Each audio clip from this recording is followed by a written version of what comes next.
আমি তো আপনাকে 1000 টাকা বেশি পাইয়ে দিতে পারবো। যেমন ধরেন আপনার ওয়াইফও কাজ করে, আপনিও কাজ করেন, আপনার ওয়াইফের একটা এনাফ রেট তো আছে, তাকে আপনি কমে কারিকো দিতে পারবেন না।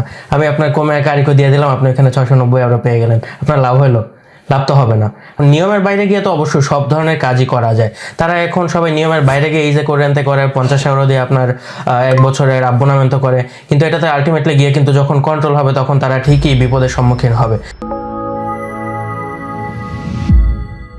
ভাই আজকেও কথা বলবো সিদ্ধার্থ নিয়ে, যেহেতু সিদ্ধার্থ একটা সিজন চলছে আসলে, সুতরাং বারবারই ভিডিওগুলো করা হচ্ছে কারণ দর্শক বারবারই জানতে চাচ্ছে। তো কমন একটা বিষয় নিয়ে আমি আজকে পোস্ট করতে চাচ্ছি, একটা ছোট ভিডিও হবে। সেটা হচ্ছে যে সিদ্ধার্থ অনেকে এসে বলে যে ভাই আমি অমুক জায়গায় সিদ্ধার্থ করলাম, ওই টাকা আসলো 2000, আবার আরেক জায়গায় গেলাম সেখানে আবার টাকা বলে 700, ওদের একটা দুব্বি হয়। কিংবা এমন আছে যে গত বছর আরেক জায়গায় করেছে, এই বছর আমার কাছে আসছে, আমি জিজ্ঞেস করলাম যে গত বছর কোথায় করেছেন, অমুক জায়গায় করেছে, কেন এখানে আসেন? ওরা করছে আমার ঠিক পছন্দ হচ্ছে না। তো আসলে ব্যাপারটা কি এরকম পছন্দের বিষয় কিনা, বা কম বেশ করার কোনো সুযোগ আছে কিনা, যে কোনো একটা কাপ বেশি করে দিল আবার কোনো একটা কাপে কম হলো? খুবই খুবই সুন্দর অ্যান্ড খুবই কমন একটা কোয়েশ্চেন ভাইয়া এটা। তো আসলে এখানে আপনার টাকা বেশি পাইয়ে দেওয়া বা কম টাকা দেওয়ার ব্যবস্থা করা, সেটা তো এই জন্য করা না। আপনার টাকা বেশি পাবেন এটা তো আপনার মূল লক্ষ্য হওয়া উচিত না। আপনার মূল লক্ষ্য হওয়া উচিত যে আপনার ডিক্লারেশনটা সঠিক হচ্ছে কিনা। তো এখন আমি তো আপনাকে 1000 টাকা বেশি পাইয়ে দিতে পারবো। যেমন ধরেন আপনার ওয়াইফও কাজ করে, আপনিও কাজ করেন, আপনার ওয়াইফের একটা এনাফ রেট তো আছে, তাকে আপনি কমে কারিকো দিতে পারবেন না। আমি আপনার কমে কারিকো দিয়ে দিলাম, আপনি এখানে 690 ইউরো পেয়ে গেলেন, আপনার লাভ হলো? লাভ তো হবে না।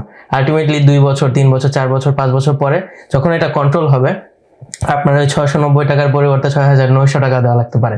তো শুধু আমরা তো লাইক এই যে বলে না যে কি বলে, লোভে পাপ পাপে পাপি, তো পাপি হওয়ার দরকার নাই। আমরা সবসময় সঠিক কিভাবে করা যায় সেটার দিকে খেয়াল রাখবো। আমরা এখন 200 টাকা বেশি পেয়ে আমার কোনো লাভ হবে না যদি এখন আমি ভুল ডিক্লারেশন করি, কারণ এটা পরবর্তীতে আমার ক্ষতিরই কারণ হবে। তো সেই ক্ষেত্রে আমরা ওই দিকটায় খেয়াল রাখবো যে আমাদের ডিক্লারেশনটা সঠিক হচ্ছে কিনা, আমাদের টাকা কম পাচ্ছি বা বেশি পাচ্ছি এটা ফ্যাক্ট না। ওকে, তার মানে আসলে প্র্যাকটিক্যালি এটা সম্ভব যে কম বেশি হওয়া, কিন্তু সেটা ভুল ডিক্লারেশনের মাধ্যমে। তার মানে আমি যে ডিক্লারেশন করছি সেইটা যদি আমি ভুল কিছু ডিক্লারেশন করি তাহলে ওই অ্যামাউন্ট ওরা ঠিকই দিয়ে দিবে, কারণ আমরা যতটুকু জানি যে এজেন্সি দিলে ইন্ট্রাতে কন্ট্রোলটা সাথে সাথে করে না, টাকাটা আমাদের আগেই দিয়ে দেয়, কিন্তু পরবর্তীতে ওরা কন্ট্রোল করে, এবং এরপর যখন মূলতাটা আসবে সেটা তো অ্যাকচুয়ালি যিনি ডিক্লেয়ার করছে তার উপরে মূলতাটা আসবে। সুতরাং অনেক কাপ হয়তো বা সেইটা নিয়ে খুব একটা চিন্তিত থাকে না, কারণ সে আসলে তার সুনামটা নিচ্ছে, কিন্তু মূলতাটা তো দিচ্ছে তার ক্লায়েন্টের উপরে। হ্যাঁ, কারণ আমরা যেই কাফ পাত্রনাত নিয়ে কাজ করছি, আমাদের কাজটা আমরা আজকে করলাম আজকেই সেই ব্যাপারটা এরকম না। আমাদের কাজের ফলাফল পাওয়া যায় 2 3 4 বছর পরে গিয়ে। তো এই জন্য আমাদের সবসময় সতর্ক থাকতে হয় যে আমাদের কাছে এক ভাই আসলো, তার মানে এই না যে আমি তার এখন তাকে আমি স্যাটিসফাই করে দেই, পরবর্তীতে তার যা হবে হবে। ব্যাপারটা তো এরকম হওয়া উচিত না। যারা কাফ পাত্রনাত যারা আছে, অন্যান্য যারা আছে, তাদেরও লাইক এই ধরনের মেন্টালিটি রাখা উচিত না যে আমি তাকে সাময়িকভাবে স্যাটিসফাই করে আমার কাছে নিয়ে আসি, কারণ আলটিমেটলি পরবর্তীতে ক্ষতিটা তারই হচ্ছে, আমাদের ক্লায়েন্ট যে আছে তারই হচ্ছে। যেমন এইখানে আমরা ইজেরও একটা উদাহরণ টানতে পারি। যেমন মিলানে আপনার ওই আব্বোনামেন্টি আতিয়ামে করার জন্য সবাই বলে ইজে করে রেন্তে করো। এখন সবাই তো আর ইজে করে রেন্তে করতে পারে না, ঠিক আছে? এখন নিয়মের বাইরে গিয়ে তো অবশ্যই সব ধরনের কাজই করা যায়। তারা এখন সবাই নিয়মের বাইরে গিয়ে ইজে করে রেন্তে করে 50 ইউরো দিয়ে আপনার 1 বছরের আব্বোনামেন্ট করে, কিন্তু এটাতে আলটিমেটলি গিয়ে কিন্তু যখন কন্ট্রোল হবে তখন তারা ঠিকই বিপদের সম্মুখীন হবে।